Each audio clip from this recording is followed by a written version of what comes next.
Tourism spot లాగా ఒక మంచి ఆధ్యాత్మిక కేంద్రంగా డెవలప్ చేయాలని చెప్పి మీ ద్వారా ప్రభుత్వాన్ని కోరుకుంటున్నాను. Thank you. 1 minute. సార్ తమరి ద్వారా ఒక రెండు విషయాలు అర్థం కావాలని చెప్తున్నా సార్. యాదగిరి గుట్టకు రోడ్ ఏదైతే అవసరం ఉండేనో ఆ ఊర్లో నుంచి ఒక రోడ్ రావాలి సార్. అది 2 లైన్ 4 లైన్ చేయాలన్న ఆలోచన. ఇక్కడ కంజెస్టెడ్ ఉంటే భక్తులకు సౌకర్యంగా ఉండదు, ఇబ్బంది అవుతుందని. సో వైండింగ్లో షాపులు పోయినాయి. అక్కడ ఏంటంటే సార్ షాప్తో పాటు ఇంకా ఇల్లు కూడా ఉంటుంది సార్. నేను దాన్ని పర్సనల్గా డ్రైవ్ చేసిన. ముఖ్యమంత్రి గారు నన్ను ఆదేశించి నువ్వే పర్సనల్గా పోయి చూడు అన్నారు సీఎం కేసీఆర్ గారు. అయితే సపోజ్ ఒక 60 స్క్వేర్ ఫీట్ల షాపు, వెనుకకి ఇల్లు ఒక 200 స్క్వేర్ ఫీట్లు ఇల్లు ఉందనుకోండి సార్, 200-300 స్క్వేర్ ఫీట్. వాళ్ళకి 3 1000 స్క్వేర్ ఫీట్లు ఇప్పుడు అక్కడ కట్టే దగ్గర sir shop plus residence 300 square ఫీట్లు నష్టపోతే 3 వాళ్ళకి అలాట్ చేసి కట్టి ఇచ్చినాం సార్.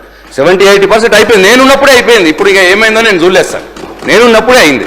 అట్లా ఎవరిని కూడా నష్టం చేయలేదు సార్. 3 times ఎక్కువిచ్చినాం. నంబర్ 1. నంబర్ 2 సార్, ఇక మేము అది ఇనాగ్రేషను సింపుల్గా చేసినామంటే అది మేము చేసిన పొరపాటే సార్. ఎందుకంటే మా కేసీఆర్ గారికి చాలా చేసినాం, చాలా కట్టినాం, కానీ ప్రచారం చేసుకోలేదు సార్. పెద్ద జనాలు పిలిచి పెద్ద ప్రచారం చేసుకుని ఇప్పుడు ఎక్కడైతే అన్ని దగ్గరలో చేస్తున్నారో అట్లా మేము చేసుకోలేదు సార్. అది మా పొరపాటే, మేము అంగీకరిస్తున్నాం. కేవలం ఎందుకు ప్రజాధనం వృధా కావాలి, ఇది ఎందుకు గుడుల విషయం రాజకీయంగా పోవాలి, రాజకీయం చేయొద్దు దీని మీద అని చెప్పి చాలా సింపుల్గా చేసుకున్నాం సార్.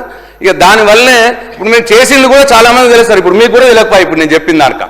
అట్లనే సార్ ఇంకొకటి, ఆ గుడి ఇనాగ్రేషన్కి local MLA, local MP protocol ప్రకారం పిలిచినాం సార్. వారు లోకల్ ఆ కాన్స్టిట్యున్సీ ఎమ్మెల్యే, ఆ కాన్స్టిట్యున్సీ ఎంపీని పిలిచినాం సార్. దాంట్లో ఏం ఇది లేదు సార్. కాబట్టి దయచేసి మీ ద్వారా ఈ నిజాలు ప్రజలకు పోవాలని నేను చెప్తున్నా సార్. Thank you. మంత్రి గారు, మినిస్టర్ గారు, శ్రీహరి గారు ఒక్క నిమిషం. శ్రీహరి గారు అధ్యక్ష 1 నిమిషం ముగిస్తే అధ్యక్ష, 1 నిమిషం ముగిస్తే అధ్యక్ష.